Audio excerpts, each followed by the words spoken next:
This video is for my foreign subscribers.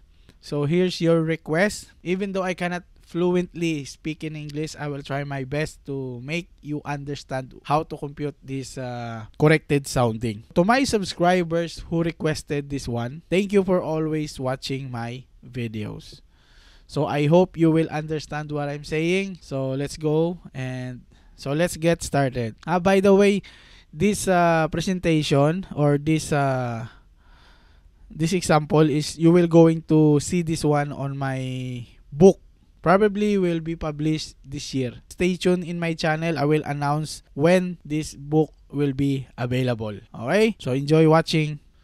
So hello, good morning again. So today we're going to talk about corrected sounding, the 4 situations that you will encounter. So in today's video, our example is we called situation number 1. So let's say our example is number 3, fuel oil tank port side. And this is our trim correction table. So in our trim correction table, as you can see, I already put box on different number. So this is our example. So in our example, we have a tank sounding of 2.5 meter. And then here we have negative 27 millimeter on the 1.0 meter trim. Okay? So take note that all of these numbers are millimeter. As you can see, I encircle the unit mm. So whenever you have a sounding book, you always check what is the unit on this part. Okay? So if ever this one is cubic meter or mostly is a millimeter, so it means this one is millimeter. Okay? So always take note and always check the unit. Okay? So in the other side, this is the capacity table. So let's say in 247 centimeter, there a value of 414.53 cubic meter. And at 248 centimeter, there are value of 413.98 cubic meter. And same also in the 249 centimeter, there are a value of 413.42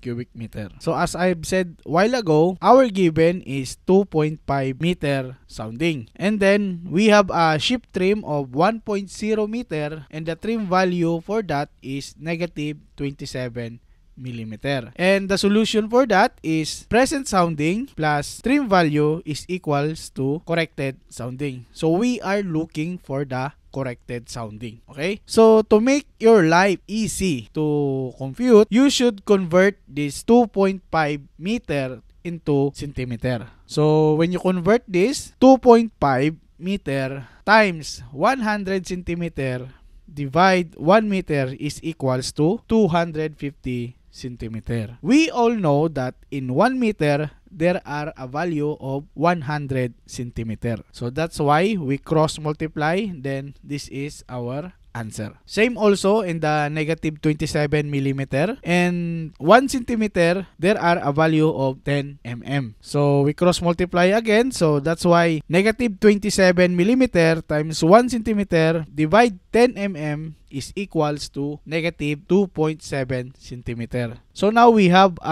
2 centimeter in the equation. So now we can easily add the 2 centimeter. So 250 centimeter plus negative 2.7 centimeter is equal to 247.3 centimeter. So for the explanation of this equation, why this negative 2.7 plus 250 is become 247.3, we already discussed this on our previous video. So you can check on our previous videos is about integers.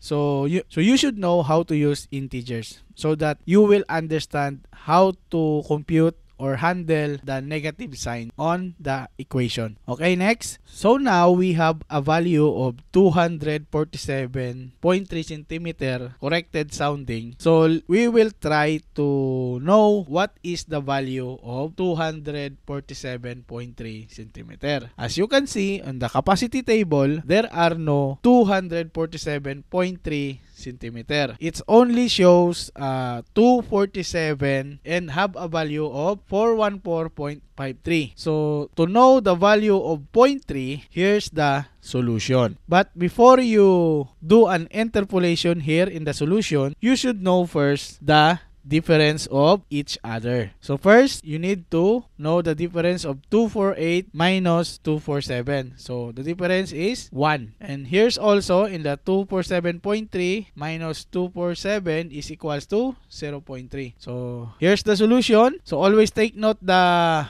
magic formula, the minus, divide, times, plus. So for me as a chief engineer, when computing a bunker, I always use this formula, the minus, divide, times, plus. Always like this. And then by using this minus, divide, times, plus, you must understand how to use the integers, on how to handle the negative and positive sign on the equation. So to know the value of 414.365, here's the solution. So 413.98 minus 414.53 is equals to negative 0.55. So negative 0.55, you divide to 1, which is the difference here, then you have the answer of negative 0.55. Then negative 0.55 multiplied to 0.3, so the 0.3 is came from here. Then you have the product of negative 0.165. And then you add to 414.53. Here's the answer. So I make a table here so that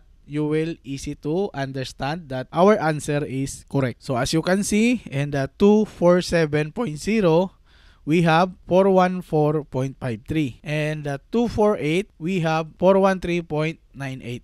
Okay? Same in the capacity table. So as you can see, 0.055 is the difference in each by 1. So in 0.1, 0.2, 0.3, 0.4, 0.5, there's a difference of 0.05. Sorry, there's a difference of 0.055. Okay? I hope you understand what I'm saying. So our corrected sounding is 247.3 and the value of that is 414.365 cubic meter. So here's our situation number 1 example. I hope you understand what I'm saying. Okay? So in the next video, we will discuss about the fuel oil calculation using the volume correction coefficient. So you get the corrected value here of the corrected sounding. So we will going to compute in metric tons. So we're going to find out the quantity and mass in metric tons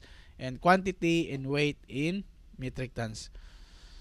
So for detailed idea or for more ideas about this computation, I will publish this soon in my book, which I will be announced here in my channel. Okay?